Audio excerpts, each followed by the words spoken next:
ख्वातीन हजरात, क्या ही जबरदस्त वीकेंड गुजरा है। आउटस्टैंडिंग, मजा आ गया। जो ग्रुप बनती थी जो शाहिद ने, बाबर ने और रिजवान ने मचाई थी पिछले 4 साल में, वो तोड़ दी गई है। हुकूमत की जो तवज्जो है वो कानून साजी और मईशत की बेहतरी की तरफ है। मिस सोनिया, आपने फाइल करवा दी? बिल्कुल जनाब, वक्त पे। इतनी सारी कंट्रीज के बीच में पाकिस्तान को रिप्रेजेंट करना सबसे इम्पोर्टेंट बात है।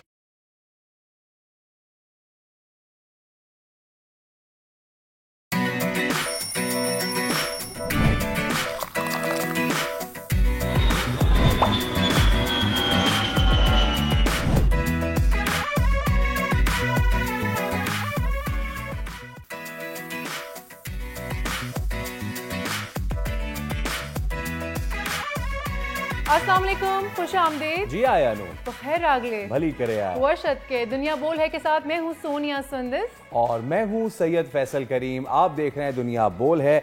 और ख्वातीन व हजरात, क्या ही जबरदस्त वीकेंड गुजरा है। आउटस्टैंडिंग, मजा आ गया। यानी कि एक तरफ पाकिस्तान जीत रहा है, दूसरी तरफ इंडिया जो है वो हार रहा है। क्या ही जबरदस्त मजा गया। बाय द वे, अच्छी बात नहीं है किसी के हारने पे, लेकिन वो हमारे साथ इसी तरह करते हैं ना, तो हम क्यों ना करें। हम भी इसी तरह करेंगे। हम भी से करेंगे। तो बड़ी अच्छी सैटरडे को ही मोटिवेशन मिल गई थी, लेकिन वो हम मोटिवेशन बचा के पूरा लेकर आए वीकेंड जो हैं। है वो मोटिवेशन में गुजरा, खुशी गुजरा, बचा के लेके आए हैं आज।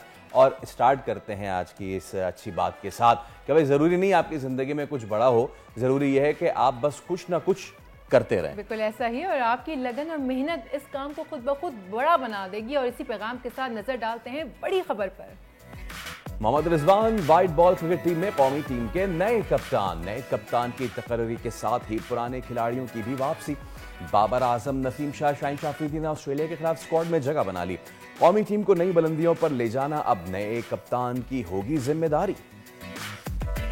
हुकूमत की 26 के बाद 27वीं आईनी तरमीम की तैयारी। वजीर आजम शहबाज शरीफ से बिलावल भुट्टो की मुलाकात में फैसला हो गया। नई तरमीम का मकसद वजीर आजम को घर भेजने का रास्ता रोकना है, लेकिन ये होगा कैसे, जानेंगे तफसील से। नॉन फाइलर्स पर पाबंदियों का आगाज। जायदाद बना सकेंगे, ना ही गाड़ी नाम करा सकेंगे। नई पाबंदियों से पहले ही मुश्किलात से दो चार रियल एस्टेट सेक्टर की परेशानी किस हद तक बढ़ने वाली है, जानेंगे आज के प्रोग्राम में। और खवातीन किसी मैदान में भी मर्दों से कम नहीं। एसपी बिनिश फातिमा ने साबित कर दिखाया। रावलपिंडी की ट्रैफिक पुलिस चीफ की आलमी सतह पर पजीराई। बेहतरीन खदमात पर international association chief of police से खुसूसी एजाज पाने वाली हमारी ऑफिसर आज हमारी होंगी दुनिया बोल है में मेहमान। ऑल राइट, तो आपने बड़ी खबर जानी। और अब इसके साथ ही सबसे बड़ी डेवलपमेंट, और वो ये कि पाकिस्तान क्रिकेट बोर्ड ने वनडे और टी20 क्रिकेट के लिए मोहम्मद रिजवान को टीम का नया कप्तान मुकर्रर कर दिया है। लाहौर में जो प्रेस कॉन्फ्रेंस हुई है उसके दौरान चेयरमैन पीसीबी मोहसिन नकवी ने इसका ऐलान किया बाकायदा, और साथ ही सलमान अली आगा को नायब कप्तान बनाने का फैसला भी सुनाया। नए कप्तान की तकर्री के साथ ही टीम में पुराने खिलाड़ियों की भी फाइनली वापसी हो गई है। दौरा ऑस्ट्रेलिया और जिम्बाब्वे के लिए 15 रुकनी स्क्वाड का ऐलान भी कर दिया गया है। इंग्लैंड के खिलाफ पहले टेस्ट में शिकस्त के बाद आराम पर भेजे गए बाबर आजम, नसीम शाह और शाहीन शाह अफरीदी की ऑस्ट्रेलिया के खिलाफ स्क्वाड में वापसी तो हो गई है। जी है, लेकिन इन्हें दौरा जिम्बाब्वे में दोबारा आराम दिया जाएगा। एब्सोल्युटली, हम क्यों ना उस पर भी बात करें जो ओवर द वीकेंड हम जीते हैं इंग्लैंड के खिलाफ। बहुत ही आउटस्टैंडिंग किस्म की परफॉर्मेंस दी है, लेकिन उसमें जो हमारा फॉर्मूला था, अब नेक्स्ट फॉर्मूला हम क्या बनाने जा रहे हैं। ऑस्ट्रेलिया हमारा होम ग्राउंड नहीं है, उसमें बेसबॉल के बाद आकिब बॉल, और आकिब बॉल चलेगी नहीं चलेगी। साजिद खान क्रिकेट एक्सपर्ट हमारे साथ मौजूद है। साजिद भाई अस्सलाम वालेकुम। सबसे पहले तो चलिए आगाज़ हम ज़रा कर लेते हैं कि ओवर द वीकेंड पाकिस्तान ने बड़ी ज़बरदस्त सीरीज़ अपने नाम की। We are still celebrating it, लेकिन अब यह है कि सेलिब्रेशन मोड जो है वो इट्स ओवर नाउ। अब नया टास्क है, और Pakistan is going down under. Australia जो है वहाँ पे हमारी सीरीज़ है, तो रिजवान को वनडे और टी20 का कप्तान मुकर्रर कर दिया है। अब पाकिस्तान का क्या प्लान होना चाहिए? ख़ासतौर पे बाबर भी वापस आ गए, नसीम और शाहीन भी वापस आ गए। इस स्क्वाड को सबसे पहले तो बताइए ऑस्ट्रेलिया में कैसे देखते हैं आप? बहुत शुक्रिया फैसल भाई, आपको और सोनिया को दोनों को अस्सलाम वालेकुम। पूरी दुनिया में बोल देखने वालों को अस्सलाम वालेकुम। बहुत इंपॉर्टेंट मौजू है। पाकिस्तान 2020 और ओडीआई वाइट बॉल की क्रिकेट को अनाउंस कर दिया, और सेंट्रल कॉन्ट्रैक्ट भी अनाउंस कर दिए। वाइट बॉल की क्रिकेट आ गई, मगर आपकी सवाल में बहुत इंपॉर्टेंट है। पाकिस्तान सीरीज जीता है 6 टेस्ट मैच हारने के बाद। इंग्लैंड को से सीरीज जीतना बड़ी खुशहाली बात है। शान मसूद को मुबारक हो। पाकिस्तान क्रिकेट बोर्ड के चेयरमैन मोहसिन नकवी साहब यकीनी तौर पर 7 के 8 महीनों का जिस मुश्किलात के साथ मोहसिन नकवी साहब पाकिस्तान क्रिकेट बोर्ड को चला रहे हैं, पहले तो उनको बहुत बहुत मुबारक। पाकिस्तान के 30 से ज्यादा सिलेक्टर चेंज हुए, 6 से ज्यादा चीफ सिलेक्टर चेंज हुए, तो पाकिस्तान की मौजूदा सिलेक्शन कमेटी आकिब जावेद की जो मौजूदा सिलेक्शन कमेटी तो एक ऐसा काम किया जो पाकिस्तान के जो साबिक लोग थे, जो पिछले क्रिकेट बोर्ड में जो वो लोग काम नहीं कर सके, तो उनको बहुत बहुत मुबारक। नुमान साजिद खान, कामना गुलाब और आगा सलमान को बहुत बहुत मुबारक हो। उनका जिक्र ना करें तो बहुत बड़ी ज्यादती होगी। इस सीरीज जिताने में इनका बहुत बड़ा रोल है। सहूर शकील मेहनती कराची बन के सामने उनको बहुत बड़ा 40 से ज्यादा विकेट ली, दोनों इस पीरियड वर्ल्ड का रिकॉर्ड बराबर किया। 85 से ज्यादा इन्होंने ओवर किए। ये तो पाकिस्तान की वो चीज थी। मगर रमीज राजा का सवाल मुझे बहुत बड़ा दुख हुआ। कहते हैं ऐसे पाकिस्तान के साबिक कप्तान को, शान मसूद को अंडरस्टिमेट नहीं करना चाहिए। पाकिस्तान का कप्तान है और जो सवाल वो कर रहे थे उनकी हार का पूछ रहे थे, जश्न बनाना चाहिए जो हमारी टीम के साथ पाकिस्तान क्रिकेटर हार किया गया है। पाकिस्तान के साबिक चेयरमैन रमीज राजा ने तो यकीन वो काम किए थे। ड्रॉपिंग पेच हुआ और बाबर को जो फ्री हैंड दिया था, बाबर को फिर रमीज ने नहीं जीता। रमीज राजा के आगे किसी की नहीं चलती, तो ये तमाम चीजें नहीं होनी चाहिए थी। अब पाकिस्तान क्रिकेट बोर्ड ने रिजवान को जो कप्तान बनाया है, जो पाकिस्तान क्रिकेट बोर्ड ने बड़ी खुशहाल बात है, पावर पाकिस्तान क्रिकेट बोर्ड ने ग्रुपबंदी तोड़ी है। ग्रुपबंदी तोड़ने की वजह 4:30 बजे आप कप्तान अनाउंस कर रहे हैं। सिलेक्शन कमेटी यकीनी तौर पर जो मुशावरत कर रही थी पाकिस्तान की, आपको पता है फैसल भाई, सोनिया काफी अरसे से रिजवान से बातचीत कर रही थी, मगर रिजवान अपनी शराइत मानने चाह रहे थे। वो शराइत थे क्या साजिद भाई? वो क्या शराइत थी? मतलब कि ऊंट किसी करवट बैठ नहीं रहा था, गुफ्तगू हो रही है, नहीं हो रही है, फिर चेयरमैन पीसीबी से मुलाकात हो रही है, फिर चेयरमैन पीसीबी चले गए, फाइनली हो गया अब कैप्टनसी का अनाउंसमेंट। बट वो शराइत थी क्या जो रिजवान ने रखी थी?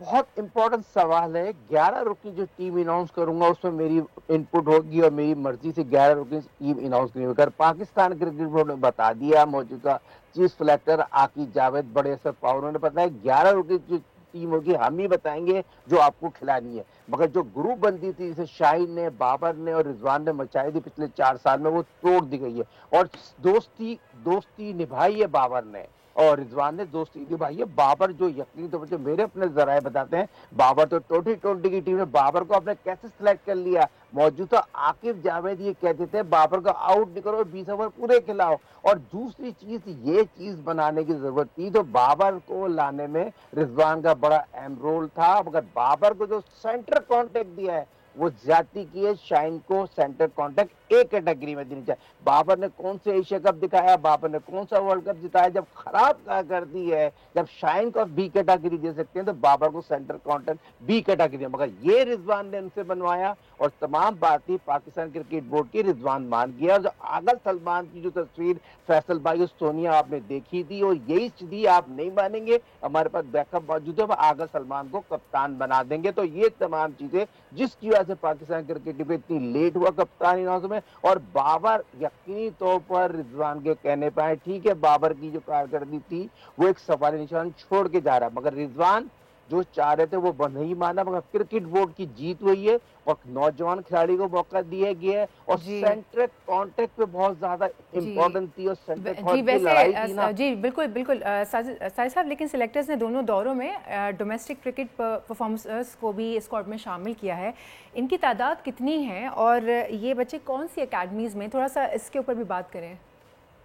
देखिए एकेडमी नहीं है, पाकिस्तान के जो मौजूदा खिलाड़ी हैं, पाकिस्तान की शाइन की बात की जाए, बहुत से ऐसे क्रिकेटर हैं जो नए खिलाड़ी हैं। आप मुझे बताइए फैसल, सोनिया हुरैरा का क्या कसूर है? आप उसको पूरा साल भर घुमाते रहे, उसको आपने दूध पे मक्खी की तरह निकाल दिया। फिर दूसरा साइम अयूब को आपने सी कैटेगरी सेंटर कॉन्ट्रैक्ट में रखा है और उसको ओडीआई में रखा है, जिसकी पहचान 2020 से वो प्लेयर बना है।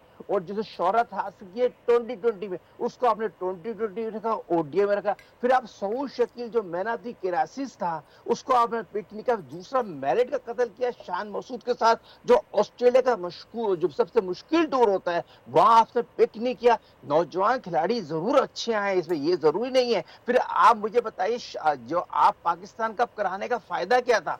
फिर शादाब जो पाकिस्तान कप जीता है उसको आप बी कैटेगरी या सी कैटेगरी में रखते हैं, फिर उसको टीम में सिलेक्ट नहीं करते। ये चीजें नहीं होना चाहिए। ठीक है, आपने जो भी टीम अनाउंस की है, जो लड़के नौजवान खिलाड़ी हैं, आप मैं बहुत उनको बैक करूंगा, खास तौर पे हसीबुल्लाह को बैक करूंगा। जिस तरह हसीबुल्लाह को टीम में लेके आए, बहुत खुशाइन बात है। जिस तरह रिजवान ने डंके की चोट पे कहा था इसको हारिस को कप्तान बना चाहिए 2020 का, तो ये रिजवान को बैकफायर करना पड़ा, और रिजवान के कहने पे ये चीज तो नहीं हो सकती ना। आकिब जावेद तो ब्लैंड इंसान है, डिसीजन लेना जानते, तो उन्होंने डिसीजन लिया। साजिद भाई, वो जो था ना हारिस को कप्तान बनाने का T20 का, वो अभी भेजा है ना कप्तान बना के इमर्जिंग में, तो वो जो शानदार कारकर्दगी हुई है वो सबने देख लिया। खैर उस पर तो हम बाद में बात करेंगे। अच्छा, अब आते हैं दोबारा से स्क्वाड पे। इम्पैक्ट प्लेयर आपका सबसे बड़ा और वो नहीं है इस स्क्वाड में, ठीक है। आप ऑस्ट्रेलिया T20 खेलने जा रहे हैं, आपको वहाँ पे मैक्सवेल का, ऑल्दो के ऑस्ट्रेलिया की भी कोई ये फुल साइड नहीं है, जो कुछ रिनाउंड प्लेयर्स हैं मैक्सवेल और जैम्पा के अलावा, आप कोई जिसको कहते हैं ना गिरा कदर खिदमत सरंजाम देने वाले खिलाड़ी ऑस्ट्रेलिया के पास भी नहीं है। बट स्टिल ऑस्ट्रेलिया है, कंडीशंस डिफरेंट होंगी, उनके पास सारे लाठी चार्ज वाले बल्लेबाज हैं। आपके पास कौन है जो फ़खर जमान की तरह खेल सकता है, आप बताएं साजिद भाई।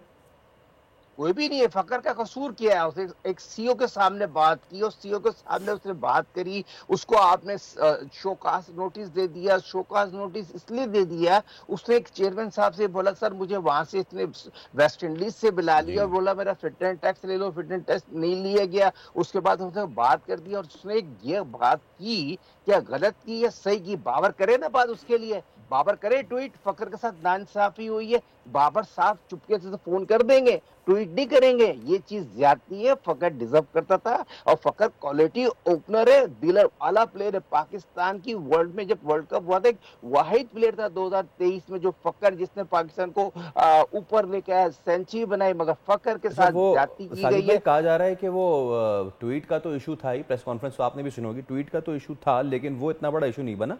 फिटनेस का कुछ इशू था। फखर की है कोई फिटनेस का इश्यूज, आप तक पहुंची है कोई खबर इस तरह की? हाँ बिल्कुल है, फिटनेस का सवाल है। फिटनेस की 100% उसकी फिटनेस की इंजरी थी, जो फिटनेस की वजह से जो उसको कहा जा रहा है फिटनेस फिटनेस फिटनेस। फिट कौन से खिलाड़ी हैं पहले तो ये मुझे बताते हैं। 100% कौन से खिलाड़ी जो पाकिस्तान के साथ टीम में मौजूद हैं, कौन से खिलाड़ी फिटनेस पर आते हैं, कौन से खिलाड़ी फिटनेस में बाहर हो जाते हैं? सवाल ये पता, ज्यादातर खिलाड़ी नुमान पे आप सेंटर कॉन्टैक्ट देख रहे हैं, उसके आगे लिख के लगते हैं फिटनेस पे उसकी अगला सेंटर कॉन्टैक्ट जो है उसको कंटिन्यू करेंगे। रे खुदा के वास्ते उसको 6 महीने तक जो पाकिस्तान को जीत उसने दिलाई है, उसको 6 महीने तक सेंटर कॉन्ट्रैक्ट देते थे, उसके बाद उसको कंटिन्यू कर देते। मगर आपने उसके आगे लिख के लगा दिया। फिर फकर के आगे आप कह रहे हैं फिटनेस का सवाल है, 200% है। फकर 100% फिट है, 19% फिट है, 10% नहीं होगा, क्योंकि ये सवाल नहीं होता। पूरा का पूरा मुद्दा उस पर डाल दिया, और ये उसको भी कह दिया भाई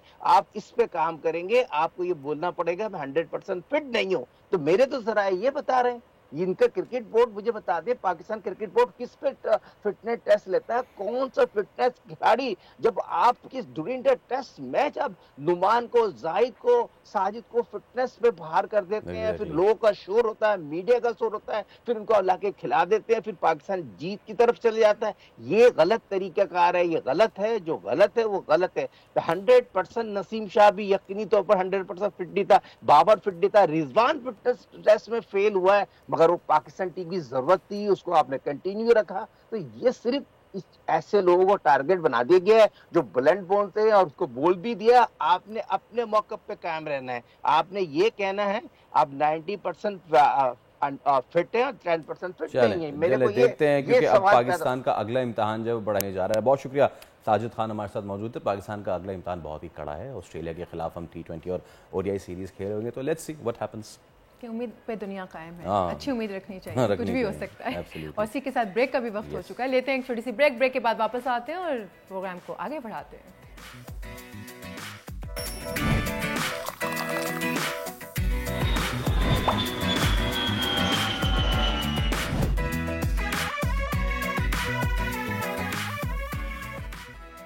ऑलराइट, अब पॉलिटिक्स की बात करते हैं। 26वीं आईनी तरमीम को अभी एक हफ्ता भी नहीं गुजरा है। अब खबर यह है कि हुकूमत ने 27वीं तरमीम की तैयारियां शुरू कर दी हैं, जिसका फैसला वजीर आजम शहबाज शरीफ और बिलावल भुट्टो जरदारी की गुज़िश्ता रोज़ मुलाकात में किया गया। और बिलावल का मानना यह है कि 26वीं आईनी तरमीम में जो खामियां रह गई उन्हें दूर किया जाएगा।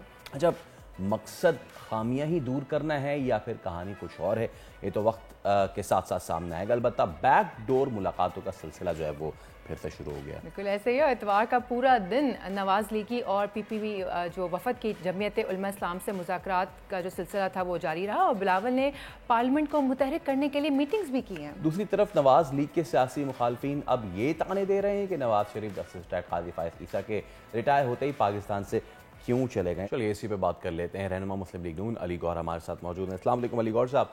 अच्छा, सबसे पहले तो 26वीं यानी तरमीम में ऐसा क्या रह गया था जो एक हफ्ते में ही 27वीं की तैयारी शुरू हो गई?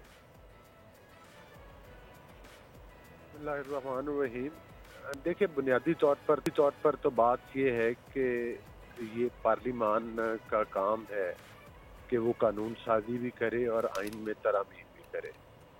और पार्लिमान एक हमारे मुल्क का सुप्रीम आइनी इदारा है, तो जाहिर है कि इसमें जब भी कभी ये समझा जाता है कि पाकिस्तान में ये कानून होना चाहिए, और ख़ास तौर पर जाहिर है कि कानून तो फिर अक्सरियत के साथ ही पास होते हैं, एक जमहूरी तरीका है, तो उसके लिए आइनी तरामीम पहले भी आती रही है, मुख्तलिफ अदवार में इस दफ़ा भी हुई है, लेकिन अभी तक कोई 27वीं आइनी तरमीम का बाकायदा तौर पर अनाउंस नहीं किया गया कोई हुकूमत की तरफ से या किसी भी पार्टी की तरफ से। तो मैं समझता हूँ कि ये अभी कबल अज़ वक्त बात है। जब ये बात सामने आएगी तो फिर इस पर तबसरा होगा कि 27वीं आइनी तरमीम आ रही है या नहीं आ रही, और अगर आएगी तो यकीनी तौर पर अक्सरियत अगर होगी तो फिर अक्सरियत से कामयाब भी हो जाएगी। और अभी तक ये मौजूद बहस नहीं है चीज़ें कि ये किस चीज़ पर तरमीम जी। वैसे गौहर साहब, चीफ जस्टिस ने अभी तक जुडिशल कमेटी का जो इजलास है वो बुलाया नहीं है। ऐसे में आपके मुखालफिन ने जो है प्रोपेगेंडाज भी शुरू कर दिए हैं। उनके मुताबिक सुप्रीम कोर्ट के जो चीफ जस्टिस की तैनाती का तरीक़ाकार है वो उसको बदलने की बहुत जल्दी की गई है। अब इसीलिए 26वीं के बाद 27वीं की ज़रूरत पेश आ रही है। क्या कहेंगे आप इस बारे में? देखें, बात ये है कि बात वही हो रही है जो आपका पहला सवाल था कि आया 27वीं आइनी तरमीम आ रही है या नहीं आ रही। यहाँ पर प्रोपोगंडे तो बहुत किए जाते हैं और मुख्तलिफ बातों पे किए जाते हैं, और प्रोपोगंडे करने के मतलब बड़े बाजार गर्म किए जाते हैं। लेकिन मैं समझता हूँ कि जब तक ये बात क्लियर ना हो जाए कि 27वीं आइनी तरमीम आ रही है या नहीं आ रही, उस वक्त तक ये तमाम बातें जो हैं ये कबल अज़ वक्त हैं और इन चीज़ों का अभी तक कोई वजूद नहीं है। हाँ, पार्लिमान को ये इख्तियार हासिल है। पार्लिमान अभी तो जाहिर है पार्लिमान को देखे बने हुए साल भी नहीं हुआ, और पार्लिमान का असल काम भी कानून साजी करना ही है। और ये जो टैक्स पेयर का पैसा है, इसके ये मतलब है कि इससे पार्लिमान के अखराजात और सारी चीज़ें जाती हैं, और जब पार्लिमान कानून साजी नहीं करती तो फिर ये तनकीद होती है कि फ़लाँ पार्लिमान जो मेंबरान हैं, जो अरकान हैं, वो कानून साजी की बजाय आपस में लड़ाई झगड़े कर रहे हैं और उन बातों में विचे हुए। तो जाहिर है कि कानून साजी और आइनी तरमीम में ये तो नहीं कह सकता एक अपने सियासी तजर्बा की रूह से कि नहीं आ सकती, क्योंकि उसका काम है। लेकिन अभी तक ये ख़ास एक तबके की तरफ से प्रोपोगंडा हो रहा है कि फ़लाँ हुक्म है तो ये किया जाएगा, फ़लाँ चीज़ है तो ये किया जाएगा। हाँ, चीज़ों में और कानून साजी में मामलात को में बेहतरी लाने के लिए तो हर वक्त गुंजाइश मौजूद होती है, और मैं समझता हूँ कि अगर होगी और इस पर मुख्तलिफ पार्टी मुत्तफिक हो जाएगी तो फिर वो आइनी तरमीम सामने भी आ जाएगी कौन सी होने जा रही है और कौन सी कानून साजी होने जा रही है। तो अभी जब तक हुकूमत या अपोजिशन की तरफ से कोई वादे बयान ना आए तो मैं समझता हूँ कि उस वक्त तक ओके। अच्छा अली साहब, फिर बिलावल ने कल वज़ीर आज़म से मुलाकात की। रात को गालिबन ये मुलाकात मियां शहबाज शरीफ के घर पे हुई है। अब पार्लियामेंट को मुतहरिक करने की भी बात हुई है, लेकिन गौर साहब यकीनन पार्लियामेंट तो पहले से ही मुतहरिक है ना। इसीलिए तरमीम का मुसवदा पास हुआ है। अब पार्लियामेंट को मुतहरिक करने वाले इस बयान का क्या असल मकसद है? जी बिल्कुल, ये वही बात है जो अभी मैं आपसे कर रहा था कि पार्लिमान को मुतहर्रिक करने से मुराद यही है कि जो पार्लिमान का असल काम है वो किया जाए। आपने देखा है कि साबका दौर में जब पीटीआई की गवर्नमेंट थी तो वो हुकूमत में होते हुए भी हुकूमती बेंचों पर बैठकर हर वक्त ऑपोजिशन को, उस वक्त अपनी ऑपोजिशन को गालियां देते हुए और नजर आते थे। लेकिन आज जो मौजूदा पार्लिमान है और जो आज की हुकूमत है और जितनी भी इत्तेहादी जमातें हैं, आपने ये देखा है कि उनकी तवज्जो जो है वो कानून साजी पर है और हुकूमत की जो तवज्जो है वो कानून साजी और मईशत की बेहतरी की तरफ है। यही वजह है कि जिस तरह से स्टेबिलिटी आ रही है, जिस तरह से ये तरामीम हुई है, अल्हम्दुलिल्लाह पाकिस्तान में जो हमारी मईशत के इशारे है वो भी बेहतर होते हुए नजर आए। जिस तरह से कि महंगाई की शरह सिंगल डिजिट में आ गई है, जिस तरह से कि आपको पता है कि बाहर से जो मुख्तलिफ सरमाया कार हैं वो पाकिस्तान में इन्वेस्टमेंट लाने की बातें कर रहे हैं, जिस तरह से आपको जो हमारा मार्कअप की शरह थी वो कम हुई है, जिस तरह से कि स्टॉक एक्सचेंज आप देख लें वहाँ पर रोज़ नए रिकॉर्ड बन रहे हैं और पाकिस्तान में जो पाकिस्तान की करेंसी की वैल्यू है वो मुस्तहकम है। तो यही चीज़ें होती हैं जो बेहतरी की तरफ जा रही होती हैं। ख़ास तौर पर टैक्सेशन के सिस्टम को और एफबीआर में भी रिफॉर्म्स कुछ हुई हैं और कुछ आइंदा मुस्तकबिल में होंगी और वो मामला भी बेहतरी की तरफ जा रहे हैं। तो मैं समझता हूँ कि पाकिस्तान को जिस तरह से कि साबका हुकूमत ने 4, 3.5, पौने 4 साल में मईशत को तबाह किया, मुल्क में एक हैजान पैदा किया, मुल्क में हर वक्त ये कोई तर्ज सियासत नहीं है कि आप एक सूबे के वसाइल से गाड़ियां और चीजें लाए और मुल्क के कैपिटल के ऊपर हमला। गौहर साहब, मियाँ साहब लंदन चले गए, उनका बैरून मुल्क जाना चंद रोज़ के लिए है या तवील मुद्दत के लिए? आपके सियासी मुखालफिन तो कह रहे हैं कि नवाज़ शरीफ जस्टिस रिटायर्ड काजी फ़ाइज़ ईसा के रिटायर्ड होते ही यहाँ से चले गए। मुखालफिन के इस प्रोपेगेंडे पे आप क्या कमेंट करना पसंद करेंगे? देखिए, मियाँ साहब 3 बार मुल्क के वज़ीर आज़म रहे हैं और जाहिर है कि वो इससे पहले भी आपने देखा है कि वो चंद माह पहले चाइना गए और दीगर ममालिक में गए। अभी भी ये उनका निजी दौरा है और ये तो उनका ख्वाब शर्मिंदा ताबीर नहीं होगा हमेशा की तरह कि जिस तरह वो कहते हैं जी मियाँ साहब चले गए और वापस नहीं आएंगे। ये तो मेरा ख्याल है अब उनके पास और कहने को कोई बात नहीं है। तो जाहिर है वो बड़े लीडर हैं, वो मुख्तलिफ ममालिक के दौरे भी करते हैं, वो जाते भी हैं, मुलाकातें भी करते हैं, कुछ उनकी निजी मसरूफियात भी हैं, कुछ उनके अपने चेकअप्स भी हैं। तो मेरा ख्याल है कि कोई ये उनका कोई बहुत लंबा दौरा नहीं है, ये मुख्तर वक्त के लिए और इंशाल्लाह वो बिल्कुल वापस। बहुत शुक्रिया अली गौर, हमारे साथ आप मौजूद और करंट पॉलिटिकल सिचुएशन पे बात कर रहे थे। अभी हम एक ब्रेक ले लेते हैं। बिल्कुल, ब्रेक का वक्त हो गया, ब्रेक लेते हैं, ब्रेक के बाद वापस आते हैं और देखते हैं प्रोग्राम में आगे क्या क्या है।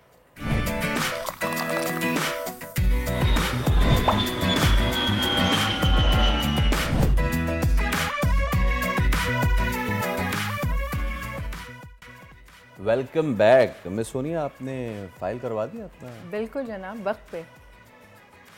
अमीर लोगों की क्या बात है यार, जबरदस्त। इसमें अमीर की क्या बात है भाई, ये तो फर्ज है ना हमारा कि हम फाइलर हैं। अगर हम पाकिस्तान में रहते हैं, फाइलर हैं, तो माल पानी है तो अब तक ट्रीट हो जानी चाहिए। लेकिन खैर ये तो हम बात की बात है, हमारी आपस की बात है। लेकिन देखिए, अगर आप नहीं हैं फाइलर तो भाई अब आपकी कैटेगरी कोई नहीं होगी, क्योंकि आपके गिर्द मजीद घेरा तंग हो रहा है।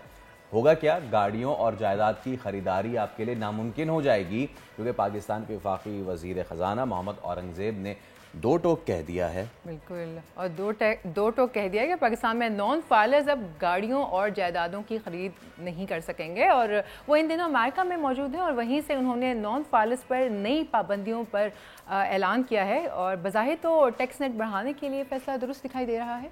हाँ, टैक्स नेट आप बढ़ाते रहें, कोई मसला नहीं है टैक्स नेट बढ़ाने के लिए, लेकिन आपको सैलरीड क्लास ही मिलती है। बाय द वे, जो हालात हो गए हैं उसमें बंदा क्या ही गाड़ी खरीद लेगा, 0 मीटर, अब तो वो भी एक सुहाना ख्वाब ही रह गया। चेयरमैन आबाद हसन बख्शी साहब हमारे साथ मौजूद हैं। हसन साहब, अस्सलाम वालेकुम। सबसे पहले तो बहुत शुक्रिया।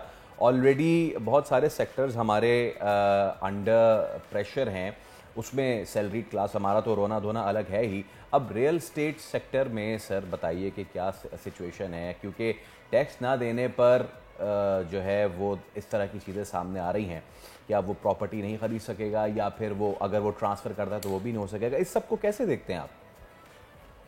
बिस्मिल्लाहिर्रहमानिर्रहीम, बहुत शुक्रिया आपका। देखिए, सबसे पहले गवर्नमेंट ऑफ पाकिस्तान ने जो गलती की कि जो रजिस्टर्ड नहीं था उसको एक्स्ट्रा टैक्स लगा के नॉन फाइलर कैटेगरी में डाला और उसको प्रॉपर्टी खरीदने दी। उसके बाद किसी ने उनको, ये हम इसको शुरू से अपोज करते रहे कि दुनिया में कोई नॉन फाइलर कैटेगरी नहीं होती। अब ये जो करने जा रहे हैं, ये उससे बड़ी गलती करने जा रहे हैं कि जो नॉन फाइलर है वो प्रॉपर्टी खरीद ही नहीं सकता पाकिस्तान में। क्यों? रीजन ये देते हैं कि वो टैक्स नेट बढ़ाना चाहते हैं। मैंने सवाल किया चेयरमैन एफबीआर से, मैंने सवाल किया दूसरे जिम्मेदारान से कि एक बात बताइए, क्या पाकिस्तान में टैक्स का कंप्लायंस ज़्यादा है या यूएस या यूके में ज़्यादा है? तो यकीनन उसका जवाब यही था कि यूएस यूके में टैक्स कंप्लायंस ज़्यादा है। सो मैंने कहा कि वहाँ पर किसी को प्रॉपर्टी, नॉन फाइलर को प्रॉपर्टी खरीदने में ममानियत नहीं, तो पाकिस्तान में क्यों? देखें, जब मैं प्रॉपर्टी खरीदता हूँ और अगर नॉन फाइलर भी हूँ, तो द मोमेंट मैं प्रॉपर्टी ट्रांसफर कराता हूँ तो पाकिस्तान में एक टैक्स है जिसको कहते हैं 236C। तो मेरी सारी डिटेल्स एफआर के डेटा में पहुंच जाती है और वो टैक्स भी पहुंच जाता है, और मैं गवर्नमेंट को उसकी फीस भी अदा करता हूँ ट्रांसफर की। सो जब मेरी सारी डिटेल उनके पास पहुंच जाती है तो एफबीआर ने करना ये चाहिए कि मुझे नोटिस भेज के ऑटोमेटिक टैक्स फाइलर बना देना चाहिए।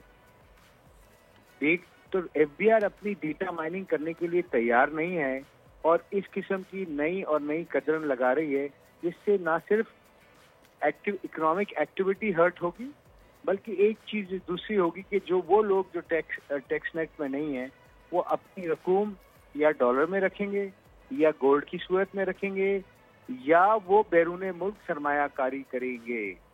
पाकिस्तान के लिए इस वक्त जरूरी है कि पाकिस्तानी लोग इब्तिदा में वो सरमायाकारी करें।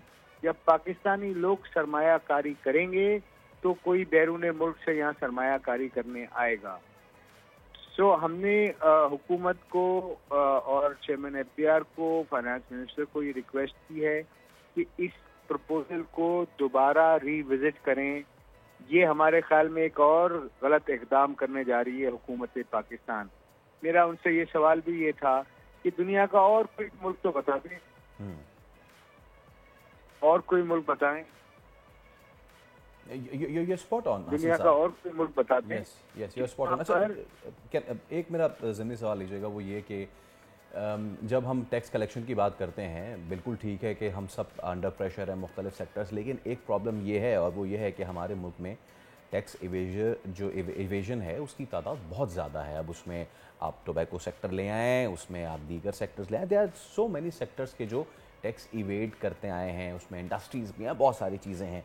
Now being head of sector, Hasan साहब, मुझे ये बताइए कि वो क्या तरीक़ा है कि जो पाकिस्तानी जो है वो अपनाएं कि वो टैक्स इवेजन कम हो सके, because at the end of the day हुआ यही है कि जो लाख कमा रहा है वो भी टैक्स जा रहा है, सैलरी क्लास 2 लाख कमा रहा है उसका भी, जो 3-4, मतलब कि बहुत ज़्यादा तो सिर्फ सैलरी पे है, जो माचिस की तीली से लेकर सुई लेने तक हर चीज़ पे वो बेचारा टैक्स ले जा रहा है। तो एक जानिब सैलरी क्लास मर रही है, दूसरी जानिब ऐसे सेक्टर्स के जो टैक्स इवेड कर रहे हैं और आज नहीं कई सालों से कर रहे हैं, कोई बीच का रास्ता निकाला जा सकता है? देखिए, दुनिया में टैक्स एडमिनिस्ट्रेशन और टैक्स मैनेजमेंट होती है, दुनिया के तरक्की याफ्ता मुल्कों में भी होती है। उन इदारों का काम है कि इस किस्म की डिजिटलाइजेशन करें कि लोग टैक्स एडमिनिस्ट्रेशन, मैनेजमेंट या इवेजन नहीं कर सके। मैं एक बार फिर कहूँगा, ये फेलियर कई सालों से, आज से नहीं, 50 साल से या 70 साल से एफबीआर का है। कैसे टैक्स इवेजन हो सकता है जब तक कनाइवेंस नहीं हो, मतलब टैक्स देने वाला और टैक्स लेने वाला नहीं मिला हुआ हो। इसका दुनिया ने एक ही फॉर्मूला निकाला है कि प्रोसेस को डिजिटलाइज कर दें, ह्यूमन कॉन्टैक्ट को ख़त्म कर दें, देखें, जहां मेरा और आपका राब्ता होगा तो वहां पर कोई रास्ता निकलेगा, और उस रास्ते को अंग्रेजी में कहते हैं टैक्स मैनेजमेंट, टैक्स एडमिनिस्ट्रेशन या टैक्स इवेजन। सो हमें दुबई में 2030 में वो ये करने जा रहे हैं। उनका टारगेट है कि कोई गवर्नमेंट ऑफिस नहीं होगा, हर चीज ऑनलाइन डिजिटल होगी। तो क्यों हम इस पॉलिसीज की तरफ नहीं करना चाहते? क्या वजह है? ये जवाब तो आप और मेरे से ज्यादा हमारी हुकूमतों ने, हमारे उन इदारों ने जो अपने अपने आप को डिजिटलाइज नहीं करते, उनको जवाब देना चाहिए कि क्या वो चीज इंसेंटिव है जो वो ये नहीं करने दे रहे हैं।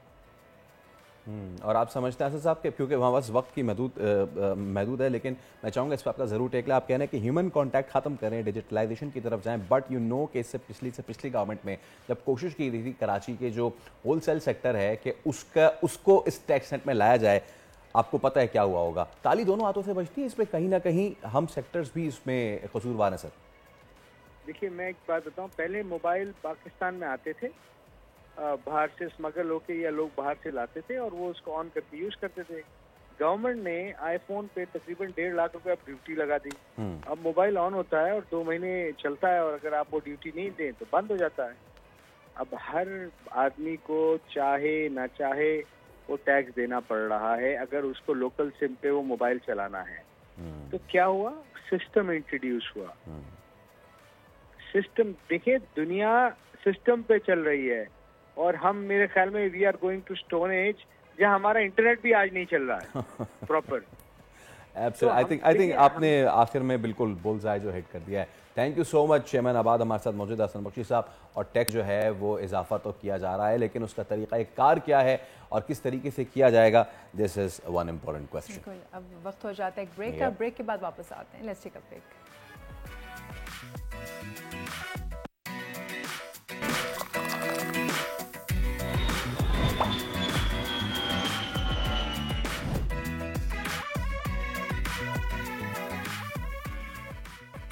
एक बार फिर आपको कहेंगे दुनिया बोल है में खुशामदीद। मशरिक़ वस्ता के बिगड़ते हालात और कल अमरीकी CIA चीफ की कतर में मौजूदगी बहुत से अहम सवाल उठा रही है। कल इतवार के दिन इसराइली इंटेलिजेंस के मोसाद का सरबरा भी दोहा में मौजूद था, और सुबह से शाम तक दोहा में अमरीकी CIA चीफ और कतरी आला हुक्काम सर जोड़े बैठे थे।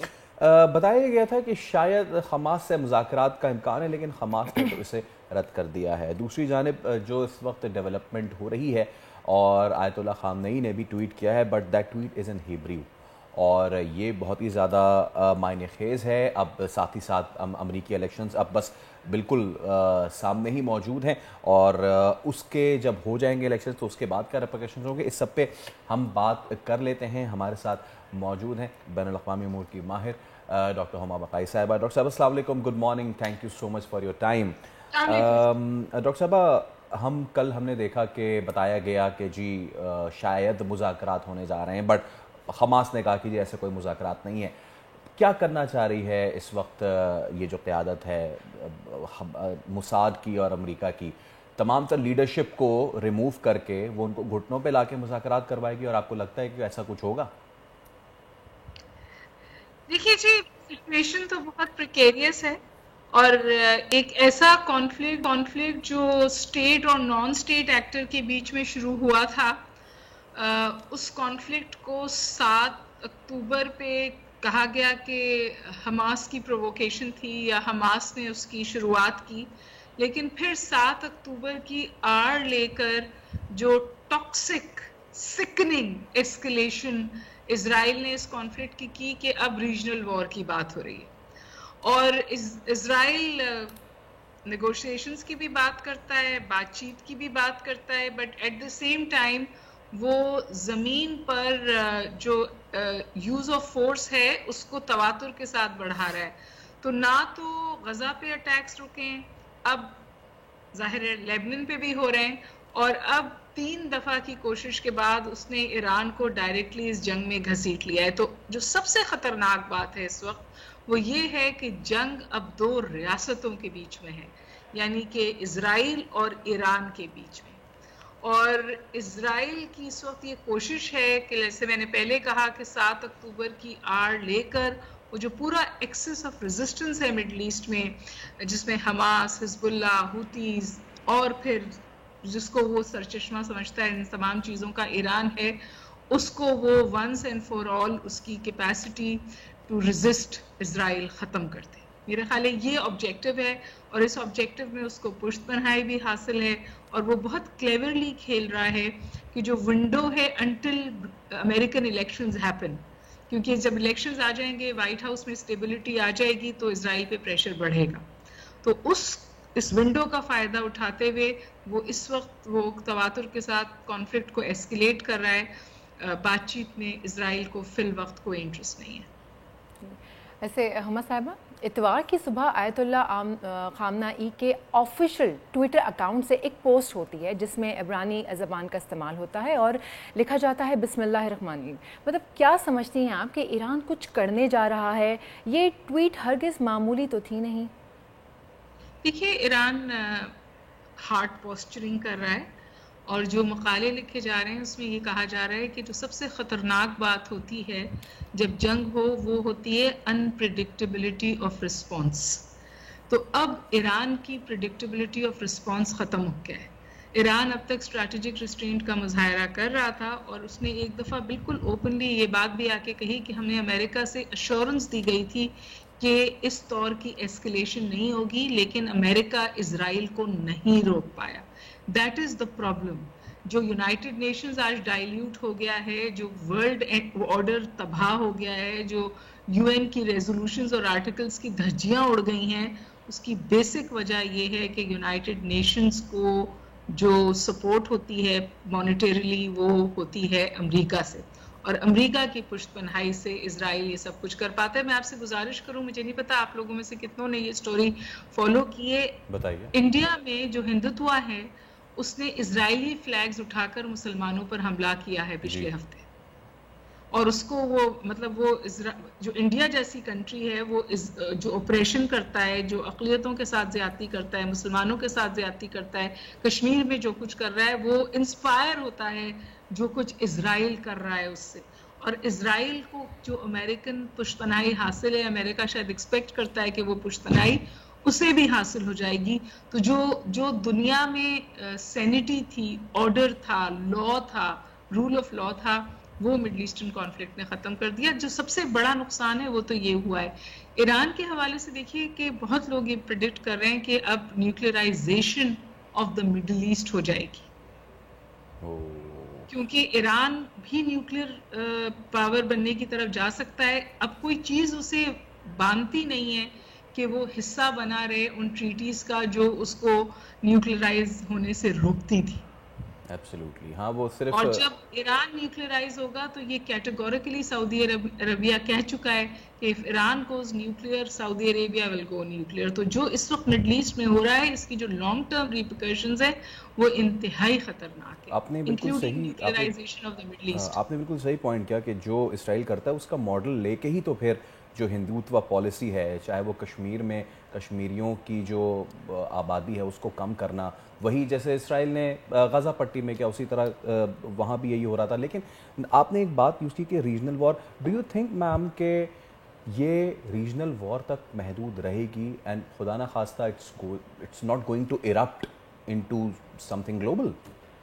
देखिए, बहुत जो एकेडमिक डिस्कोर्स और डिस्कशन है उसमें तो थर्ड वर्ल्ड वॉर की बात हो रही है, और आप ये भी देख सकते हैं कि शायद एक खामोश सफबंदी भी है, क्योंकि ईरान रशिया को सपोर्ट कर रहा है यूक्रेन वॉर में, और रशिया फिर यकीनी तौर पर ईरान को सपोर्ट करेगा। नॉर्थ कोरिया ने ट्रूप्स भेजे हैं रशिया को। तो ये जो खामोश सफबंदी है ये ख़तरनाक हो सकती है। और अगर जैसे मैंने पहले कहा कि अनप्रिडिक्टेबिलिटी ऑफ रिस्पॉन्स, हो सकता है कि ईरान डायरेक्ट रिस्पॉन्स इजराइल को पे हमला करके ना करे, उसकी रिस्पॉन्स ये भी हो सकती है कि वो सी लेन्स के रास्ते रोकते, पूरी दुनिया की एनर्जी सप्लाईज रुक जाएंगी। और अभी भी जो फ्लाइट के चार्जेस हैं, जो सी फेयरिंग है, जो सामान इधर से उधर जाता है, उसकी जो कॉस्ट है, उसकी जो कीमत है, उसमें बेतहाशा इजाफा हुआ है, और उसका डायरेक्ट इम्पैक्ट वेस्टर्न इंडिया पर भी इसका बहुत बड़ा इम्पैक्ट है। मैं आपसे गुजारिश करूं कि ये जंग मुख्तलिफ पैराओं में फैल रही है और इसकी कोर वजह ये है कि अमेरिका अपनी इलेक्टोरल पॉलिटिक्स में इस वक्त इतना फंसा हुआ है क्योंकि व्हाइट हाउस का रास्ता बनता ही नहीं अगर ज़ियोनिस्ट लॉबी की सपोर्ट ना हो, अगर इजराइल की आंख बंद कर कर फुल सपोर्ट ना करें रिपब्लिकन्स और डेमोक्रेट्स, तो उनके लिए व्हाइट हाउस का रास्ता बंद हो जाता है। इस सूरत हाल का फ़ायदा उठाते हुए इजराइल मैक्सिमम डैमेज इन्फ्लिक्ट करना चाहता है जिसके बाद उसे रोक सके। दूसरा, ये एस्केलेशन जो इजरायली प्राइम मिनिस्टर है उनकी मजबूरी भी है। एक तो उन पे करप्शन के बेइंतहा चार्जेस हैं, दूसरा वो आज तक ये जवाब नहीं दे सके कि 7 अक्टूबर इतनी बड़ी इंटेलिजेंस के बावजूद हो कैसे गया। इजराइल क्या इन सम वे सो रहा था कि 7 अक्टूबर का वाकया हो गया? वो आज तक अपने लोगों को इसका जवाब नहीं दे सके। और ये भी याद रखिए कि तल अवीव में इजराइल के अंदर से इस वक्त बेंजामिन के खिलाफ बहुत बात हो रही है। वो कहीं जाते हैं तो उनके खिलाफ नारेबाजी होती है, वो गुफ्तगू पूरी नहीं कर पाते। एब्सोल्युटली। और वो एक जो पैलेस्टीनियन जर्नलिस्ट है मैम, उनके मुताबिक दुनिया हुई ही गालिबन स्टार्ट 7 अक्टूबर के बाद, उससे पहले तो कुछ हुआ ही नहीं था। तो आपका बहुत शुक्रिया डॉक्टर साहबा। आपको हम मुस्तकबिल में भी इस मामले पे जो है वो आपसे डिस्कशन करते रहेंगे, because this now is turning into very volatile situation. अब फाइनली ईरान को इन्वॉल्व है, अब फाइनली जो इसराइल चाह रहा था कि वो छेड़े, बार बार छेड़े, और उसने ईरान को छेड़ दिया है। लेकिन क्या अब ये तमाम तर मामला किसी फुल स्केल ग्लोबल वॉर में कन्वर्ट होगा? ये तो वक्त बताएगा, बिकॉज इससे होगा ये कि अगर तो ईरान इसमें इन्वॉल्व होता है तो जाहिर सी बात है मुस्लिम उम्मा जो है वो इसमें इन्वॉल्व होगी। ऑल्दो कि अभी तक OIC के किरदार पे एक बहुत बड़ा सवालिया निशान है, और उस बहुत बड़े सवालिया निशान के नीचे बहुत बड़ा ताला लगा हुआ है जिसमें गालिबन मेड इन इसराइल लिखा हुआ है। तो वो कब जागेंगे ये तो हमें नहीं पता। I think will have to take a break now in the show. Break का वक्त हो जाता है, let's take a break please.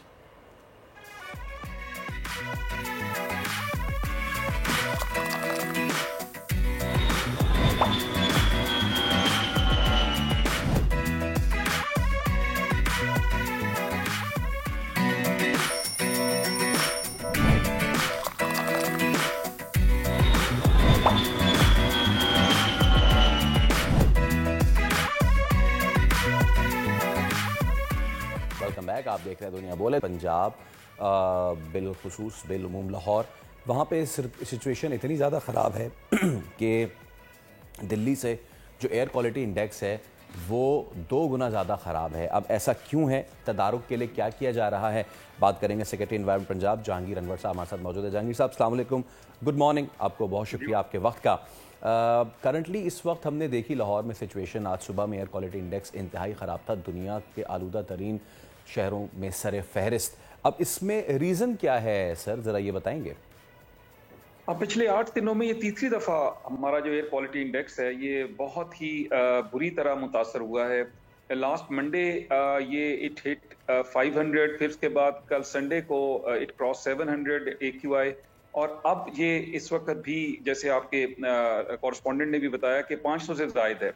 इसमें 2 बड़े फैक्टर्स हैं जो यहाँ बताने ज़रूरी हैं, और वो ये है कि कल भी 7 किलोमीटर पर आवर की स्पीड से जो ईस्टर्न विंड कॉरिडोर है जो इंडिया से लाहौर की तरफ सारी हवा होती है, उसकी वजह से जितना भी इंडियन पंजाब है, चंडीगढ़, अमृतसर, जिसमें दिल्ली से लेके यहाँ तक, ये सारा एरिया भी स्टबल बर्निंग वहाँ भी बहुत बड़े पैमाने पे, चूंकि आप भी जानते हैं इंडियन पंजाब भी एग्रेरियन वो प्रोविंस है उनका, वहाँ पे बहुत ज्यादा वो स्टबल बर्निंग हुई, और उसकी सारी की सारी धुआं अफेक्ट लाहौर पे आया। लाहौर के अपने जो काश्तकार हैं जो लाहौर के गिरदोनवा में हैं, उनकी भी स्टबल बर्निंग कल अनप्रेसिडेंटेड थी। अब ये जो कि इस वक्त चावल की काश्त जो है, चावल की हार्वेस्टिंग हो रही है, और जो उसकी जो उसका बाकियात होती हैं फसलों की, उसको बड़े पैमाने पे जलाया जाता है। लेकिन हमने 2 काम किए अपने पंजाब में, 2 काम। एक तो ये था कि हमने अपनी इंतजामिया, महकमा ज़राअत, माहौलियात, इन सब लोगों के साथ मिलकर पिछले 3 माह से हम ये कैंपेन कर रहे थे फार्मर्स के साथ कि आपने ये बाकियात नहीं जलानी, क्योंकि इसका डायरेक्ट इफेक्ट लाहौर पे और दीगर जो असला हैं इसके साथ शेखुपुरा, गुजरांवाला सब पे आता है। लेकिन एट द सेम टाइम हुकूमत ने 60% सब्सिडी पे इनको सुपर सीडर्स दिए हैं, जिनके जो इसी जो स्ट्रॉ है जो स्टबल बर्निंग का उसको उसके अंदर मिक्स कर देता है जमीन के अंदर, ताकि इनको जलाने की नौबत ही ना आए। लेकिन अनफॉर्चुनेटली हम देख रहे हैं, ये पिछले एक हफ्ते से ट्रेंड देख रहे हैं कि फार्मर जो है वो बिल्कुल इस पे अमल नहीं कर रहा। और हमने इसीलिए कल भी आपके टीवी पे भी आपने देखा होगा कि हमने सैकड़ों FIRs की और उसके बाद कई लोग, दर्जनों लोग गिरफ्तार भी हुए। और इंडियन पंजाब से जो खास वजह जो बनी वो इंडियन पंजाब की जो फजा है उससे उसका सारा धुआं जो है वो लाहौर में आना शुरू हुआ।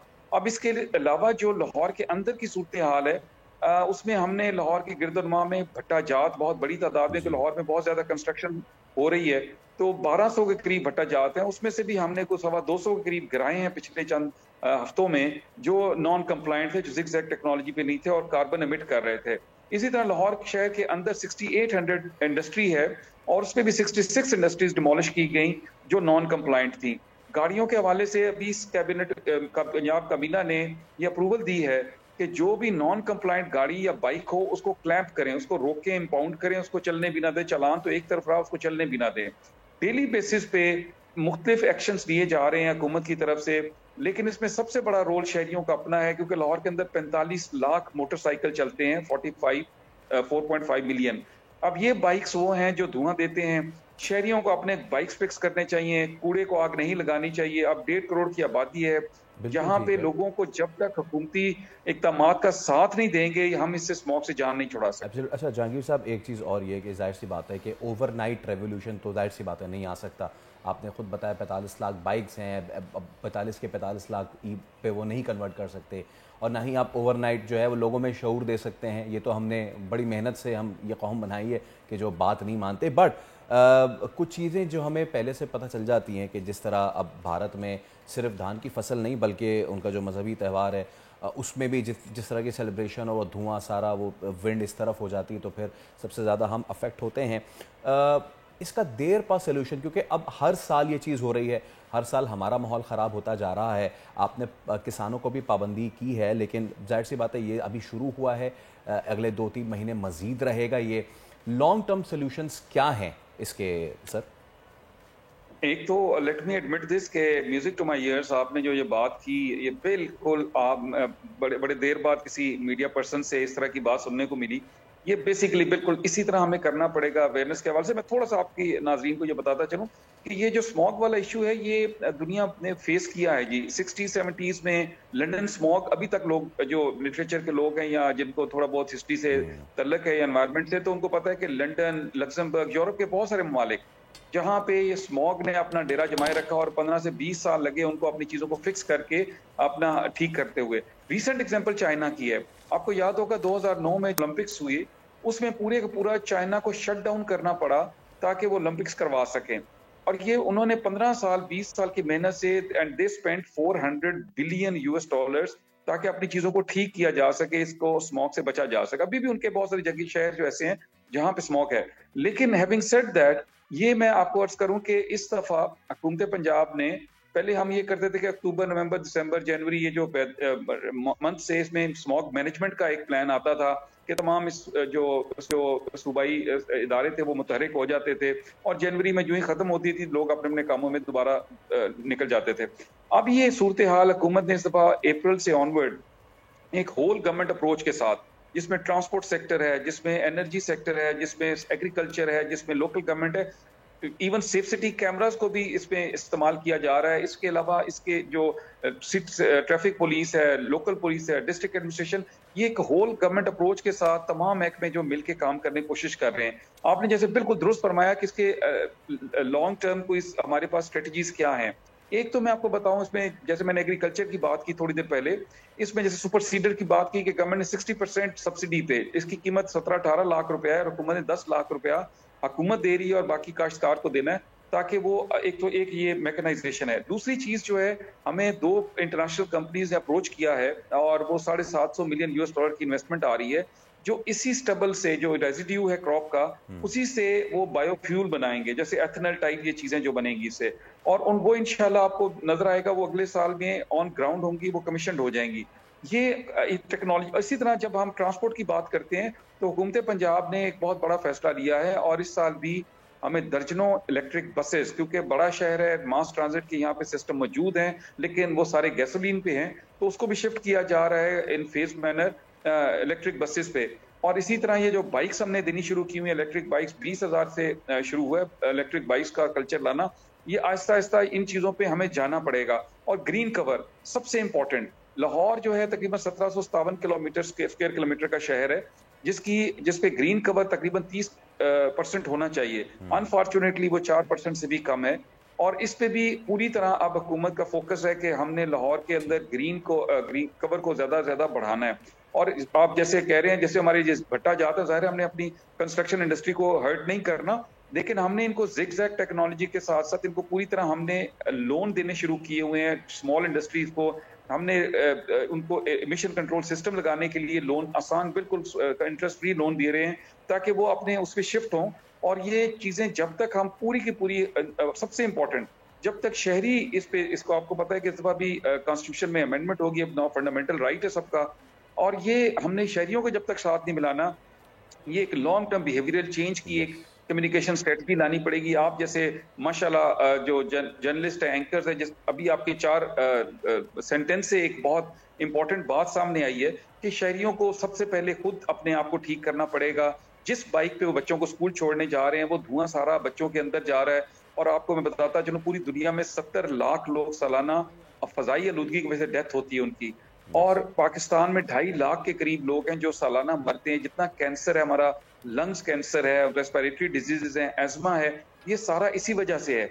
और स्मोक सिर्फ ये 3-4 महीने में चूंकि नजर आना शुरू हो जाती है, क्योंकि स्मोक और फॉग को मिक्स करे तो स्मोक बनता है, लेकिन ये राउंड द ईयर अवेलेबल रहता है जी, फिजा में होता है। एब्सोल्युटली। जहांगीर अनवर साहब, जो आपने ग्रीन कवर वाली बात की, पूरे पाकिस्तान का इशू है, not only Lahore, not only Karachi, और कितना परसेंट ग्रीन है वो आपको लाहौर और पाकिस्तान पूरा पता ही होगा। But thank you so much for your time, it was a pleasure talking to you. उम्मीद करते हैं कि एक बहुत बड़ा इशू है और अब ये परसिस्टेंट इशू हो गया है लाहौर में स्मॉग का, पंजाब में स्मॉग का, आलूदगी, और इतनी ज़्यादा कि उससे लाहौर सर फहरिस्त हो जाता है। मतलब हम किसी और चीज़ में नंबर 1 नहीं आ रहे, आलूदगी में नंबर 1 आ रहे हैं। बड़ी बुरी बात है। और ये देखिए कितनी हार्मफुल है सेहत के लिए, सेहत के मसाइल कितने जन्म लेंगे उससे। एब्सोल्युटली। लेकिन अब उसके साथ साथ ब्रेक का भी वक्त आ गया है भाई, हम ब्रेक में भी जाने लेते हैं एक छोटी सी ब्रेक के बाद वापस आते हैं और एक स्टार से मुलाकात करवाते हैं।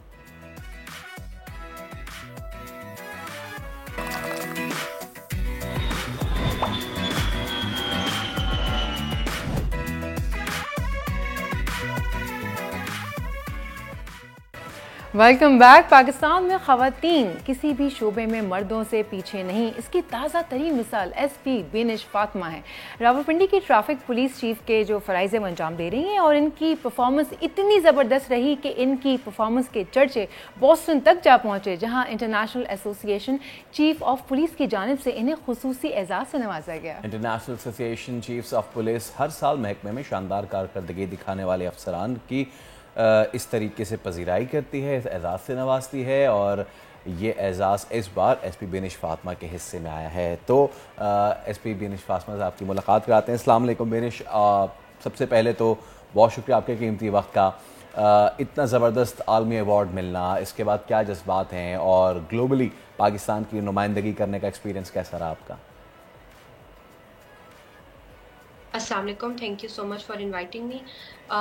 देखें, अवार्ड तो एक बात है, लेकिन सबसे इम्पोर्टेंट बात यह है कि IACP इज़ अ ऑर्गेनाइजेशन जो कि पुलिस कम्युनिटी की सबसे बड़ी ऑर्गेनाइजेशन है ग्लोबली, और ये सबसे पुरानी भी है, और इसके अंदर इस वक्त मोर देन 170 कंट्रीज़ जो है वो मेंबर्स हैं।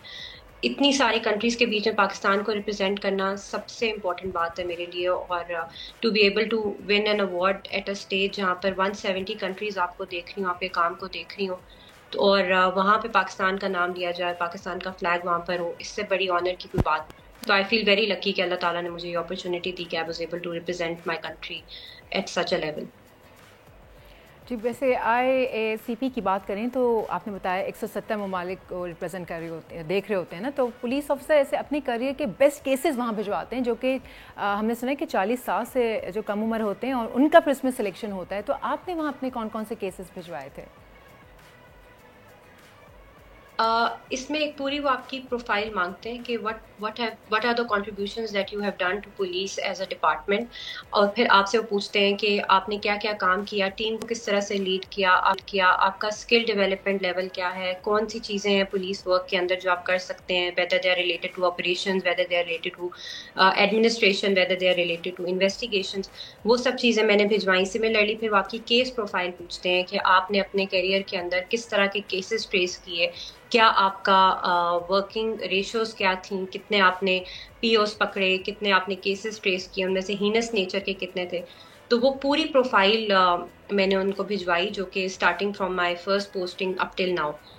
तो पूरी आपकी एक प्रोफाइल भेजते हैं, फिर उसको आपके ऑर्गेनाइजेशन से वेट करवाते हैं, आपके सीनियर्स की रिकमेंडेशंस उसमें जाती हैं, और उन सब को लेकर फिर जो जूरी है वो डिसाइड करता है कि ये 40 अंडर 40 अवार्ड में कौन से 40 इंडिविजुअल्स को वर्ल्ड वाइड वो चूज़ करेंगे। जी, वैसे बिनिश, अगर मैं यूँ कहूँ कि आप ख़वातीन के लिए रोल मॉडल हैं तो ये गलत ना होगा। ये बताइए, कामयाब ज़िंदगी के साथ कामयाब ड्यूटी के उसूल के लिए किस तरह की प्लानिंग की ज़रूरत है? क्योंकि आपने पंजाब पुलिस में एसपी के मकाम तक पहुँचने के लिए बड़ी ही जद्दोजहद की है, मेहनत की है। आई थिंक ये समझना ज़रूरी है कि ग्लोबल ट्रेंड्स के साथ वर्क एथिक और वर्क इन्वायरमेंट किस तरह से चेंज हो रहा है, और पुलिस भी एसेंशली एक ऑर्गेनाइजेशन है, और I feel it is very important कि आप जो नए ऑर्गेनाइजेशनल कल्चर्स हैं उसको पुलिस के अंदर लेकर आए, जिसमें सबसे इम्पोर्टेंट है टीम को लीड करना। इस चीज़ पे फोकस अब मुझे लगता है कम हो जाना चाहिए कि एज एन इंडिविजुअल आप कितने सक्सेसफुल हैं और आपका एज एन इंडिविजुअल कितना स्किल लेवल है। और आई थिंक मुझे सबसे ज़्यादा मेरे करियर में इसी चीज़ ने हेल्प किया कि आई ऑलवेज ट्राई कि जो मेरी टीम है उसको इम्प्रूव करें, और as a total capacity building की जाए, ना सिर्फ अपनी बल्कि अपने टीम मेंबर्स की भी। और मुझे फील होता है कि जब आप अपने टीम मेंबर्स की कैपेसिटी बिल्डिंग करते हैं, उनका स्किल लेवल इम्प्रूव करते हैं, तो आपका जो वर्क का टर्न आउट है वो मैनी फोल्ड्स बढ़ जाता है। क्योंकि देखें, एज एन इंडिविजुअल आप एक बंदे का काम कर सकते हैं, लेकिन मेरी टीम में हमेशा 100+ लोग रहे हैं। तो जब आप 100 बंदों की कैपेसिटी बिल्डिंग करते हैं, बेशक वो बहुत पर्सनल लेवल पे छोटी छोटी हो, तो वो कंबाइंड इफेक्ट उसका कहीं ज़्यादा होता है। यही वजह है कि हम बहुत सारी ऐसी चीज़ें कर सके हैं जो कि डिफरेंट थी, जो कि पहले नहीं हुई थी। रीज़न बीइंग कि मैंने हमेशा अपनी पोस्टिंग में ट्राई किया दैट मेरी टीम की कैपेसिटी बिल्डिंग बहुत अच्छी हो, और we work together as a collective one. तो उसकी वजह से हमारा टर्न आउट और हमारी परफॉर्मेंस बहुत अच्छी रही है। तो अभी मुझे लगता है कि पुलिस कल्चर में सबसे ज़्यादा इम्पोर्टेंट चीज़ ये है कि हम वो जो एक हीरो वर्शिप वाली चीज़ होती है जो कि हमेशा से चलती आई है, कि एक ऑफिसर या एक बंदे की कैपेसिटी हट के जो हमारी कलेक्टिव फोर्स है उसके हर इंडिविजुअल को बेहतर करने की कोशिश करें। मुझे लगता है इससे बहुत इम्प्रूवमेंट आएगी। ये बताइए कि फैमिली की सपोर्ट आपको कितनी रही, घर वालों का रिस्पॉन्स, हस्बैंड का रिस्पॉन्स कैसा रहा? I consider my self very lucky. मुझे हमेशा से मेरी फैमिली की बहुत ज़्यादा सपोर्ट रही। सबसे पहले मेरे पेरेंट्स की ऑफ कोर्स, और उसके बाद मेरे हस्बैंड की। सो मच सो के I am a mother of 2 children. तो मुझे लगता है मेरे बच्चे भी मुझे बहुत सपोर्ट करते हैं, मेरे काम को, मेरे टाइमिंग्स को बड़ा अंडरस्टैंड करते हैं। तो ऑफ कोर्स जब तक आपकी जो आपका जो स्टार्टिंग पॉइंट होता है that is always your home and your family. तो अगर आपकी फैमिली की सपोर्ट ना हो तो चीज़ें बहुत डिफिकल्ट हो जाती। लेकिन मैं इस तरह से बहुत लकी हूँ कि मेरे पेरेंट्स, मेरे हस्बैंड, मेरी फैमिली मुझे बहुत सपोर्ट करती है। जी, वैसे बिनिश साहिबा, आप ख़ुद ऑर्गेनाइज क्राइम यूनिट की हेड भी रही हैं, तो ये बताइए अगवा, कत्ल, मंशात के ख़िलाफ़ जो काम करने का वो एक्सपीरियंस था वो कैसा रहा, और मज़ीद बेहतर इन्वेस्टिगेशन के लिए AI का इस्तेमाल कितना ज़रूरी समझती हैं आप? बिल्कुल, मैंने OCU ऑर्गेनाइज क्राइम यूनिट को भी हेड किया रावलपिंडी में तकरीबन 9 महीने, और उसमें हमने बड़े सारे गैंग्स ट्रेस किए, काफ़ी रैकेट्स को ब्रेक किया। और उसमें मेरा टेक अवे अपनी पोस्टिंग से यही है कि कोई कितना भी स्मार्ट क्रिमिनल क्यों ना हो, वो हमेशा ट्रेस हो सकता है। लेकिन ट्रेसिंग के लिए ऑफ कोर्स जो नई इंफॉर्मेशन टेक्नोलॉजी है, अब उसका इस्तेमाल बहुत ज़रूरी है। अक्सर हम ये बात सुनते हैं बहुत सारे मीडिया में भी, और जो पुलिस के क्रिटिक्स हैं वो हमेशा बात करते हैं कि पुलिस अब बहुत ज़्यादा फोकस करती है इंफॉर्मेशन टेक्नोलॉजी के ऊपर, और पहले भी तो काम हो जाता था। लेकिन अब बात समझने की ये है कि जो पहला क्रिमिनल था, जो पहले क्राइम करता था आज से 15, 20, 30 साल पहले, वो इतना सोफिस्टिकेटेड नहीं था जितना आज का क्रिमिनल है। पहले के क्रिमिनल के पास मोबाइल फ़ोन नहीं था, इंटरनेट कनेक्शन नहीं थे, कैमरास नहीं थे, जीपीएस नहीं थे, गूगल मैप्स नहीं थे, उसके पास माइग्रेशन के इतने ज़्यादा ज़रिए नहीं थे अवेलेबल। वो फ़ोन पे बैठ के अपनी पूरी आना जाना प्लान नहीं कर सकता था। अभी का क्रिमिनल बहुत ज़्यादा सोफिस्टिकेटेड है और जाहिर सी बात है उसको फिर ट्रेस और ट्रैक करने के लिए पुलिस को भी उस लेवल पर आना बहुत ज़रूरी है। इसके लिए हमारी वही जो मैंने पहले बात की, कैपेसिटी बिल्डिंग ना सिर्फ टेक्नोलॉजी में बल्कि रिसोर्सेज में is very very important. Current जो हमारी पुलिस कमांड है और गवर्नमेंट है, इसका बहुत बड़ा रोल है पुलिस की कैपेसिटी बिल्डिंग में। हमारी कैपेसिटी बिनीश साहब, आखिर में देखने वाले नाजरीन और ख़वातीन को खुसूसन आप क्या पैगाम देना चाहेंगी कि किस तरह वो पुलिस फोर्स को ज्वाइन कर सकती हैं? मैं तो सबको कहती हूँ कि पुलिस एक बहुत अच्छा और बड़ा एम्पावरिंग कैरियर है, स्पेशली फॉर फीमेल्स। और सबसे इम्पॉर्टेंट बात ये होती है कि आप कोई भी कैरियर अगर ज्वाइन करें तो उसके अंदर आप कितना कंट्रीब्यूट कर सकते हैं। तो पुलिस में इस वक्त 2% से भी कम ख़वातीन हैं हम, और लेकिन हमारी सोसाइटी में there are around 50% of the population is female. और ना सिर्फ पुलिस उन ख़वातीन से डील करी होती है जो कि मेन पार्टी होती हैं, कंप्लेनेंट एंड अक्यूज, बल्कि उन ख़वातीन से भी डील करी होती है वो are party to a case, जैसे कि विटनेसेस हो गई या फैमिली मेम्बर्स हो गए विक्टिम्स और अक्यूज के। तो बहुत ज़्यादा ज़रूरत है हमें पुलिस के अंदर ख़वातीन के आने से, क्योंकि ना सिर्फ ज़्यादा से ज़्यादा जो है वो। Thank you so much Manisha हमारे साथ मौजूद थी और हम दुआ करते हैं कि आप इसी तरह कौम का सर जो है फ़ख्र से बुलंद करती रहे। एक बहुत बड़ा एजाज़ है जिन्होंने अपने नाम किया है, तो वही ज़बरदस्त। तो अब क्लोजिंग का वक्त हो गया है। हो गई बज गया टाइम, 11 बज गए, अब क्लोजिंग हो गई। अब नहीं 11 नहीं बजे, थोड़ा सा टाइम रह गया। एग्जैक्टली, आप घड़ी जब तक ठीक करें अपनी, तब तक हम आपसे लेंगे इजाज़त। आपसे मुलाकात होगी कल, रखिए अपना ख्याल, अल्लाह हाफ़िज़।